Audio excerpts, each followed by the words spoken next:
तारीख के वीरान सहरा में कभी कभी ऐसी ताकतें जन्म लेती हैं जिनका वजूद खुद इंसान की समझ से बाहर होता है। ताकतें जो रीत की एक जर्रे से शुरू होती हैं और फिर पहाड़ों की तरह उठकर दुनिया की सल्तनतों की बुनियादें हिला देती हैं। ये कहानी भी एक ऐसे ही कबीले की है।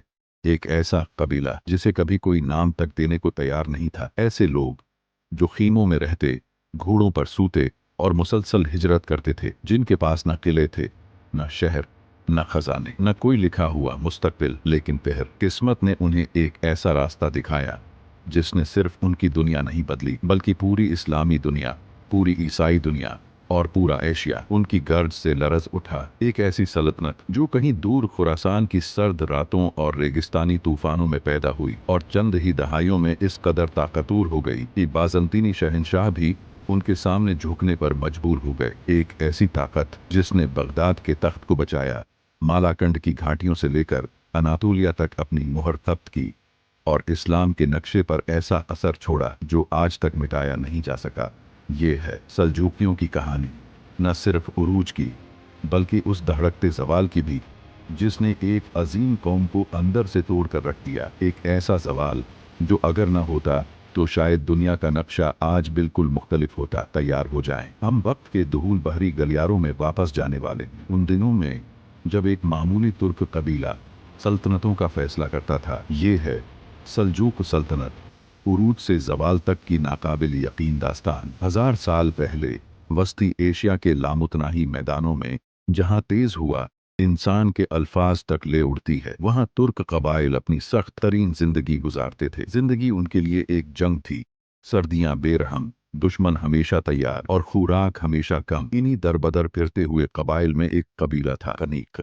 कनीक कबीला, किसी बड़े नाम, किसी बड़े सरदार, किसी बड़ी तारीख के बगैर। ये वो दौर था जब चीन की दीवार ने तुर्कों की यलगारों से तंग आकर खुद को बुलंद किया था, जब हर कबीला सिर्फ अपनी बका के लिए लड़ रहा था और जब ताकत तलवार, घोड़े और हिम्मत से बनती थी। कनीक कबीले का एक शख्स सल्जूक बिन दुकाक देखने में एक आम सा सरदार था, मगर उसकी निगाह में वो चमक थी जो मुस्तकबिल को देख लेती है। सल्जूक ने एक ऐसा फैसला किया जिसने उनके कबीले की तकदीर बदल दी। उसने अपने लोगों को कबायली झगड़ों से निकालकर उन इलाका जात की तरफ हिजरत कराई जहां नए मौके थे, नई जमीनें थीं और वो सियासी खला था जिसे पुर करने वाली कोई ताकत मौजूद नहीं थी। कबीला छोटा था मगर इसमें डिसिप्लिन था, लड़ने का जुनून था, आपस में वफादारी थी और सबसे बढ़कर सल्जूक का फैसला साजी का हुनर था। आहिस्ता आहिस्ता सल्जूक का कबीला ताकतवर होने लगा, दूसरे तुर्क कबाइल उनके साथ मिलने लगे, गालिब ताकतें उन्हें अपने लिए खतरा समझने लगे और सल्जूक एक कबीले का सरदार से ज्यादा एक लीडर बनता चला गया। लेकिन असल कहानी तब शुरू होती है जब सल्जूक के बाद उसके पूते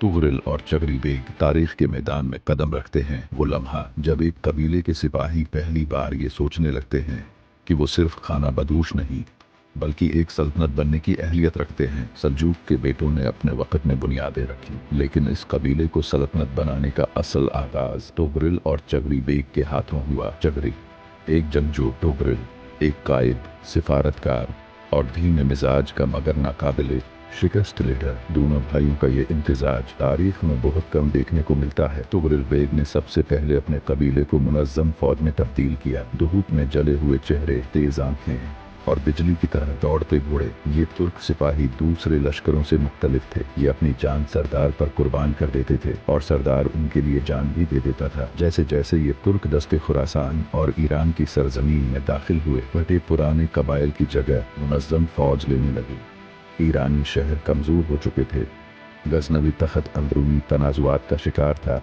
और वो खला किसी को बहरना ही था। तुगरिल बेग की कामयाबियों ने पूरे मशरिकी वस्ती में सनसनी फैला दी और फिर एक साए की तरह एक नया नाम उभरने लगा, अल्पेरस्लान। वो शख्स जिसने न सिर्फ सल्तनत को मजबूत किया बल्कि ऐसी जंग जीती जिसने आने वाले 1000 साल तक दुनिया का नक्शा बदल दिया। तुगरिल बेग के इंतकाल के बाद सल्जूक तख्त एक ऐसे शख्स के हाथ में आया जिसकी शख्सियत, ताकत, रहम, अदल और सादगी का हैरान कुन इम्तिजाज थी। उसका नाम था अल्प अरसलान यानी शेर बहादुर। कहते हैं कि हुकूमत संभालने के दिन उसने महल में रहने से इनकार कर दिया। उसका कहना था, सुल्तान वो नहीं जो तख्त पर बैठे, सुल्तान वो है जो अपने सिपाहियों के साथ घोड़े पर बैठे, वो मैदान जंग में अपने सिपाहियों जैसा लिबास पहनता, इन्हीं के साथ खाना खाता और रात को खुले आसमान के नीचे सोता था। यही वजह थी कि सिपाही उस पर अपनी जान निछावर करने को तैयार रहते थे। अल्प अरसलान ने हुकूमत संभालते ही दो काम किए। एक, सल्तनत की अंदरूनी बगावतें खत्म की। दो, अपनी फौज को ज्यादा मुनज़्ज़म, तरबियत याफ्ता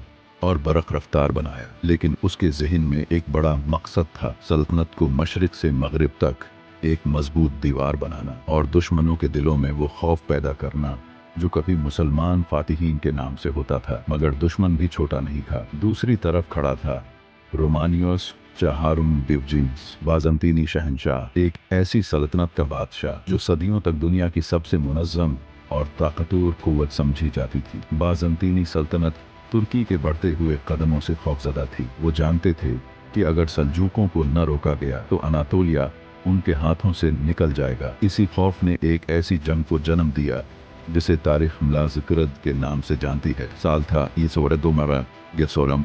एक तरफ अल्प अरसलान था, सिर्फ 15 से 20 हजार तुर्क सिपाहियों का लश्कर लिए हुए, हाँ बस इतना ही।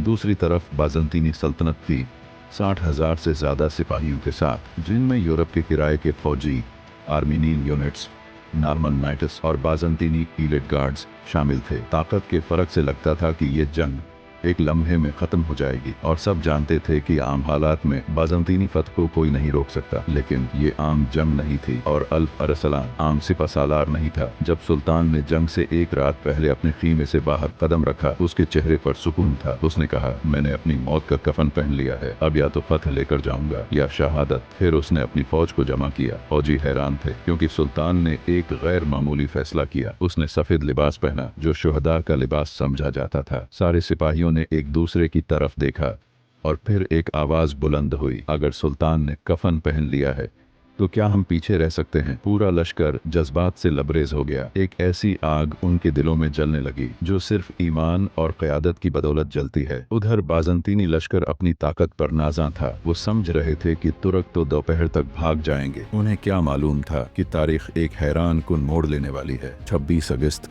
आंतरिक खतर मशरकी अनातोलिया के मैदानी मिलास्करद में सूरज तुलुआ हुआ। मैदान इतना वसिया कि शूर जमीन से ज्यादा आसमान सुनता था। बाज़ंतीनी लश्कर की सफ़ें लंबी, मुरत्तब और बेपनाह। तुर्की लश्कर हल्का, तेज और दुश्मन के गिर्द घूमने की सलाहियत रखता हुआ। जंग शुरू हुई। बाज़ंतीनी लश्कर सीधा आगे बढ़ा, एक मजबूत दीवार की तरह। लेकिन तुर्कों की हिकमत अमली कुछ और थी। वो हमला करते, वार करते और फौरन पीछे हट जाते। उनके तीर आसमान से बर्फ की तरह गिरते और वो दुश्मन को आगे खींचते जाते। यही ट्रेडिशनल तुर्क गजा ताक्तीक थी जिसे बाज़ंतीनी सिपा सालार समझ ही न सके। धूप ढलने लगी, बाज़ंतीनी फौज थकने लगी और जब उन्होंने समझा कि तुर्क भाग रहे हैं तब दरअसल उन्हें मौत के दहाने की तरफ खींचा जा चुका था। इसी लम्हे अल्प अरसलान ने अपने तीर अंदाजों को इशारा दिया। एक लम्हे में तुर्क फौज यू शेप में दोबारा बंद हो गई और बाज़ंतीनी लश्कर को चारों तरफ से घेर लिया गया। ये वो लम्हा था जिसके बाद अनातोलिया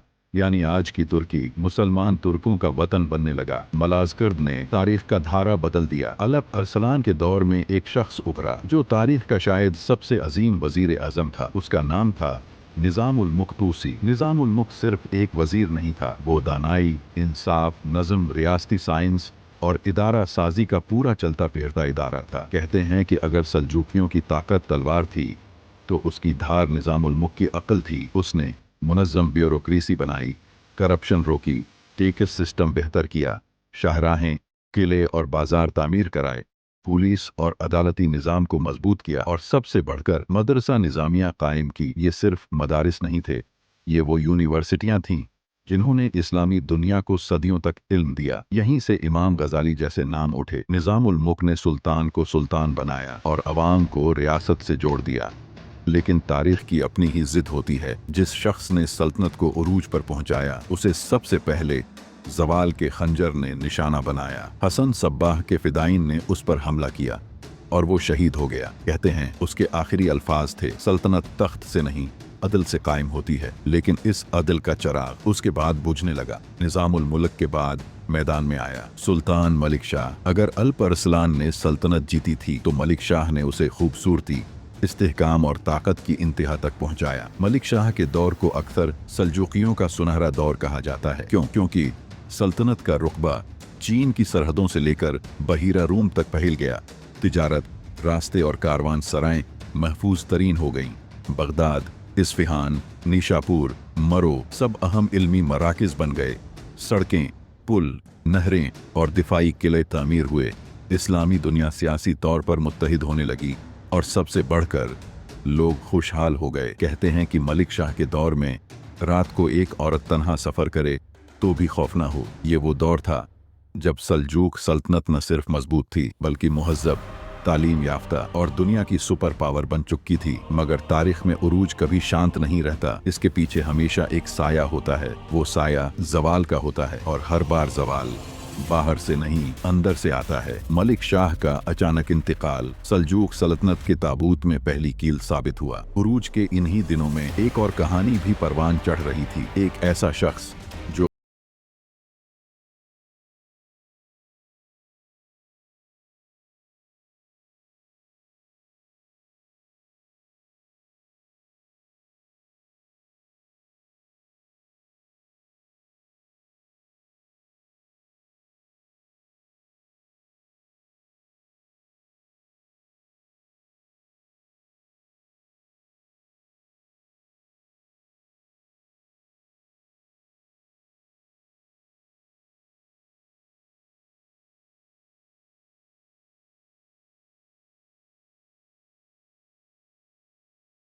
सुल्तान के सुतूनों को मारो। वो वजीर, जनरल, काजी, उलमा, गवर्नर सब उसके निशाने पर आने लगे।